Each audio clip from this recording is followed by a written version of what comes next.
It's just this once. That's what my manager said. A small favor. A quick exception. Nothing formal. So I didn't refuse. I asked for it in writing. And suddenly, it wasn't so simple anymore.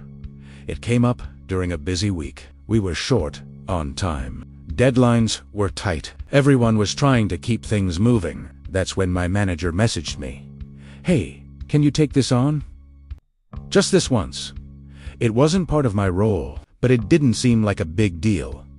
At least, not at first. I'd heard just this once before, and every time, it turned into a repeated expectation, an unofficial responsibility, something that quietly became permanent. What starts as temporary doesn't always stay that way. I didn't say no. I replied, "Happy to help. Can you confirm this request in writing so I can track it?" Simple. Professional. Neutral. There was a pause, then the reply.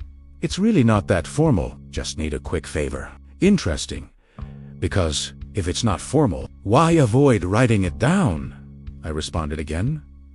Understood. For clarity and tracking, I'll just note that I'm taking this on as a one-time exception, unless otherwise directed. Now it was documented. I completed the task. No issue. No complaints.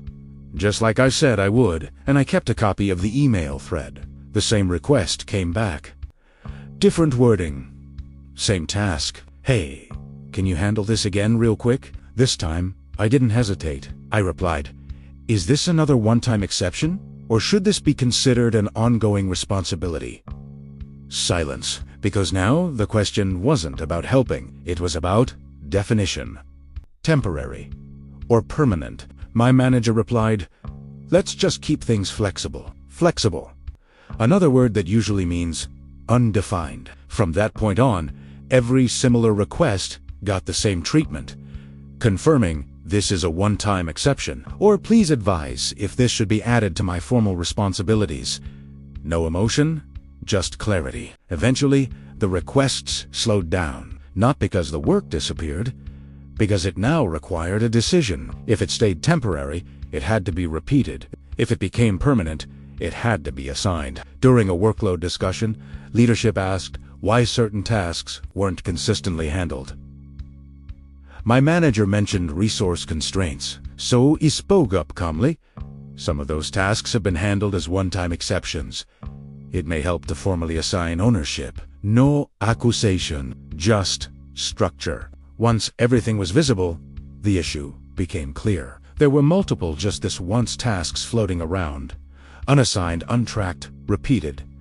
Over the next few weeks, tasks were formally assigned. Responsibilities were clearly defined. Quick favors became structured work. Not because I refused, because I documented, my manager later said. "You've been very precise lately." I replied, "I'm making sure expectations are clear." That was it. Justice once isn't always temporary. Sometimes it's the beginning of something permanent, and the easiest way to tell the difference is to put it in writing. They said it was just this once, so I asked for it in writing, and once it was written, it had to be defined. Thank you for watching. If you want more videos like this, subscribe to Desk Job Justice.